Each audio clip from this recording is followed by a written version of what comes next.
Guys, jujutsu কাইসেনের পাওয়ার গুলো চলে যাওয়ার পরে কিন্তু আমাদের গেমের ভিতরে নতুন পাওয়ার গুলো চলে এসেছে। সো নতুন পাওয়ার গুলো কি কি চলো বলে দিই। आइए देखते हैं मजा आएगा। তো প্রথমত গাইস, বিয়ার ম্যাচ স্টার্ট করলে তোমরা এই পাওয়ার গুলো দেখতে পাবে। আর এইখানে কিন্তু একটা পাওয়ার নেই, অনেকগুলো পাওয়ার আছে, এক একটা পাওয়ারের এক একটা কাজ।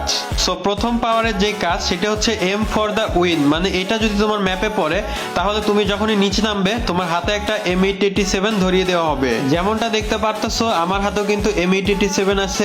এন্ড শুধু যে আমার হাতে থাকবে তা না, এনিমির হাতেও কিন্তু এটা থাকবে, মানে ম্যাপের সব প্লেয়ারের কাছে একটা করে দুই বিচে ধরিয়ে দেওয়া হবে।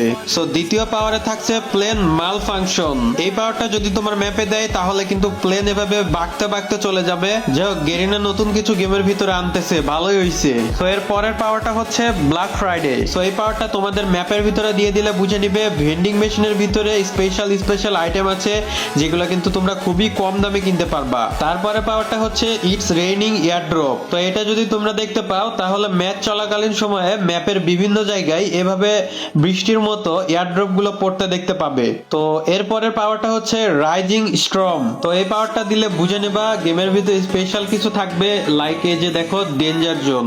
তো এরপরের পাওয়ারটা হচ্ছে সুপার আর্সেনাল। এই আর্সেনাল যখন দেখবে তখন বুঝে নিবে আর্সেনালের ভিতরে ভরপুর লুট আছে, যেগুলো তোমরা লুটটা শেষ করতে পারবা না। তারপরে আছে ইটস টপ সিক্রেট। এটা যদি আসে তাহলে বুঝে নিবে 200 সেকেন্ড পরে তোমার জোন সিঙ্ক হওয়া শুরু হবে, এর মধ্যে কিন্তু তোমার জোন শুরু হবে না। সো বিয়ার র্যাঙ্ক স্টার দিলে কিন্তু এই নতুন নতুন পাওয়ার গুলো তোমরা দেখতে পাবে। আর মাঝে মাঝে কিন্তু নো র্যান্ডম ইভেন্ট এগুলোও কিন্তু থাকবে, মানে ওই ম্যাপে কিন্তু কোনো ধরনের পাওয়ার এগুলো থাকবে না। তো এরকম ম্যাচ তোমরা দেখতে পাইতে পারো। সো গেমের ভিতরে কিন্তু এখন থেকে তোমরা এই পরিবর্তনগুলো দেখতে পাবে। সো এই সবগুলোর ভিতরে কোনটা তোমার কাছে বেস্ট মনে হয়েছে কমেন্ট বক্সে অবশ্যই লিখে জানাবা।